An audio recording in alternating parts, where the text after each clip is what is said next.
Bismillahirrahmanirrahim. Allahumma salli ala sayyidina Muhammadin wa alihi tahirin wa ashabil muntajibin wa salli wa sallim wa zid wa barik ala rasulillah wa alihi al-athar ala rasulillah wa alihi al-akhyar. Allahumma kun li waliyikal hujjatin ibn Hasan salawatuka alaihi wa ala abaihi fi hadhihi sa'ah wa fi kulli sa'ah waliyan wa hafidhan wa qaidan wa nasiran wa dalilan wa ainan hatta tuskinahu ardhaka tu'an tumati'ahu fiha tawila rahmatika ya arhamar rahimin rahmatika ya.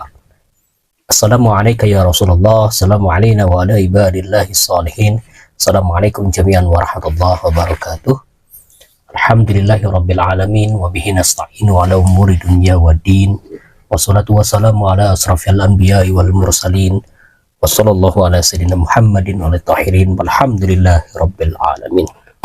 Pada tangan saya itu buku tinjauan kritis tentang sejarah Banten, sumbangan bagi pengenalan sifat-sifat penulisan sejarah Jawa oleh Husein Jayadiningrat. Disertasi pertama yang dihasilkan oleh Husein Jayadiningrat yang meraih gelar doktor di Leiden, ya, Belanda. Kita tahu bahwa 1913 kan ini terbitnya Leiden itu tuh, sini tercantum 31 Maret 1913.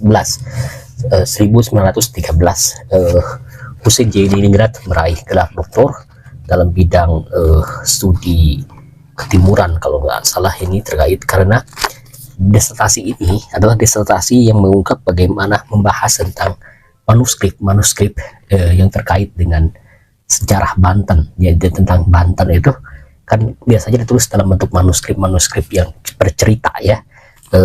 Jadi segini ada beberapa manuskrip yang disebutkan di sini. Kemudian juga terus melakukan studi kritis dihubungkan dengan arsip-arsip yang terkait dengan dokumentasi dari kolonial Belanda, dan juga melakukan studi kritis terhadap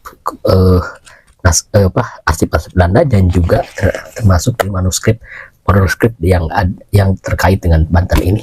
Buku ini ternyata tidak hanya persoalan Banten yang diulasnya itu, tetapi bukan hanya tentang kehidupan umat Islam dan juga kerajaan serta penguasa Banten, tapi juga nanti nyambung ke Demak, nyambung ke Cirebon, nyambung juga ke Palembang, Lampung, dan sebagainya. Jadi ternyata bisa dipahami ternyata dahulu itu sebelum kemerdekaan Indonesia atau zaman kolonial itu bahwa sudah ada jaringan antar kerajaan dari Banten, Cirebon, Sumedang, kemudian sampai ke Lampung dan sebagainya. Itu ada jaringan kekeluargaan di antara jadi garisnya tuh, garis keluarganya itu melekat, ada gitu. Kalau Pak Madi Ajra kan melakukan studi jaringan ulama Timur Tengah gitu, ya, siapa aja yang ke Timur Tengah, terus juga punya murid-murid, menghasilkan karya dan sebagainya. Kemudian ada disertasinya Pak Ading Kusdiana yang dari lulusan Unpad, doktor Unpad itu lulus sejarah. Beliau juga jaringan pesantren di Jawa Barat, yang kemudian kata beliau itu ternyata di Jawa Barat itu pesantren satu dengan yang lain itu saling terhubung. Jadi ada jaringan guru murid gitu. Terus juga sama-sama belajar, sama membangun dan sebagainya. Termasuk ulama-ulama yang ada di Jawa Barat ini, Dataran Sunda itu. Ini penelitiannya Pak Suparman Yasin, yang doktor juga, yang dosen UIN yang menghasilkan karya doktor di Universitas Pajajaran di studi sejarah. Itu sama bahwa ulama-ulama di Jawa Barat juga saling terkait satu sama lain. Jadi ada jaringan-jaringan yang saling terkoneksi gitu, ya.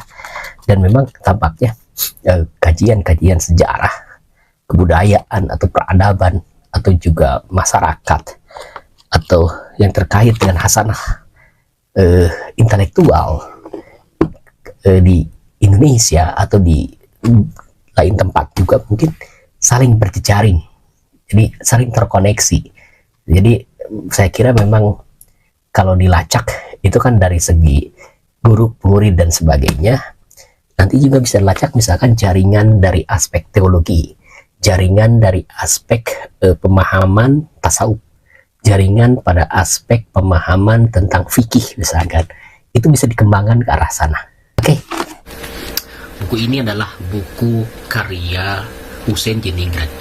Husein Dziningrat kita ketahui adalah doktor pertama di Indonesia yang meraih gelar doktor dari Leiden itu tahun 1913. Jadi sebelum Indonesia merdeka, ada seorang sarjana di Indonesia, khususnya di Banten, yaitu namanya Husein Dziningrat, yang meraih gelar doktor dengan disertasi ini, tinjauan kritis tentang sejarah Banten. Dan kita ketahui bahwa buku ini tebalnya adalah sekira 400 halaman, dan buku ini adalah terjemahan dari berbahasa Belanda yang tentu saja diterjemahkan kemudian diterbitkan atas kerjasama Livy ya. Nah, buku ini sangat berterima kasih sekali Husein Dziningrat kepada Tuan Snok ya, Snok Hurjun yang menjadi sponsor dari, termasuk di sini ada Juin Bol, Thomas, Edward, dan ini nama-nama orientalis, nama-nama ilmuwan-ilmuwan kolonial Belanda yang begitu mempengaruhi jalannya intelektualitas dari Husein Dziningrat itu. Bapak dan Ibu serta kawan-kawan, buku ini terdiri dari 4 bab ya. Bab pertama 5 sebetulnya, yang satu pendahuluan, kedua bab 1 tentang isi sejarah Banten, ini terkait dengan manuskrip atau filologi. Jadi filologi tentang naskah-naskah sejarah Banten. Kemudian bab 2 tinjauan sejarah, jadi nanti dianalisa, dihubungkan dengan aspek analisa historis, apakah benar, apakah tidak antara informasi antara manuskrip dan informasi realitas yang berdasarkan, kalau sejarah itu kan sumbernya berdasarkan pada dokumen-dokumen arsip yang ditulis oleh kaum kolonial Belanda sebagai catatan-catatan kolonial itu ya. Kemudian ketiga adalah catatan-catatan atas bagian legenda sejarah dan Banten. Ini kritik, betul ketik catatan-catatan bahwa ini ternyata tidak ada di dalam sejarahnya dan sebagainya. Ciri pokok penulis sejarah, jadi ini kemudian ada ciri pokok dan sebagainya. Nah, beberapa naskah filologi yang digunakan oleh Wiratakusuma ini ada sekitar sampai huruf C itu 1, 2, 3, 4, 5, 6, 7, 8, 9, 10. Jadi 10 naskah tentang sejarah Banten. Yang pertama adalah naskah punyanya Snok Hurgronje itu, kemudian naskah koleksi Brandes yaitu pada Batavias Genoskep gitu ya, kemudian naskah kepunyaan Snok juga yang dalam Pegon ini tulisannya, kemudian naskah Cod 236 dari Bijel Genoskep gitu, kemudian Cod 623 koleksi Brandes gitu. Terus kemudian naskahnya adalah naskah kepunyaannya Dziningrat sendiri yang dalam di Banten, yang dalam bahasa, yang dalam tulis dalam redaksinya tuliskan tentang Pegon ya. Kemudian kemudian Snok juga, kepunyaan Snok banyaknya ya. Kemudian kepunyaan D.A. Rimkes ya. Kemudian juga hibah dari Warner, Legatum Warnerium Pegon itu. Nah, beberapa naskah-naskah yang filologi manuskrip itu dianalisa, kemudian dianalisa oleh Husein Dziningrat, kemudian dituliskan isinya dalam bab yang terkait dengan sejarah Banten, kemudian nanti dihubungkan dengan realitas historis yang ada pada buku, pada arsip-arsip dokumen historis yang ditulis oleh kaum Belanda itu. Nah, saya baru membaca pada aspek historis, jadi belum masuk pada aspek catatan-catatan yang sifatnya historis dan sebagainya. Tetapi dari buku ini kita bisa mengetahui bagaimana tentang perkembangan sejarah Banten, kemudian sejarah Cirebon, Demak, Mataram, dan hubungannya dengan Pajajaran. Jadi konflik di antara jaringan-jaringan kerajaan atau kesultanan itu ada pada masa itu. Nah, tetapi yang sifatnya tentang manuskrip, tentang arsip-arsip sejarah pun masih terkait dengan hal-hal yang sifatnya politik. Misalkan ini diserang, kemudian menyerah, perang, digantikan penguasa raja baru dan sebagainya. Itu seperti itu. Belum masuk pada aspek-aspek yang sifatnya sosial, budaya, dan ekonomi. Baru aspek politik dan kekuasaan.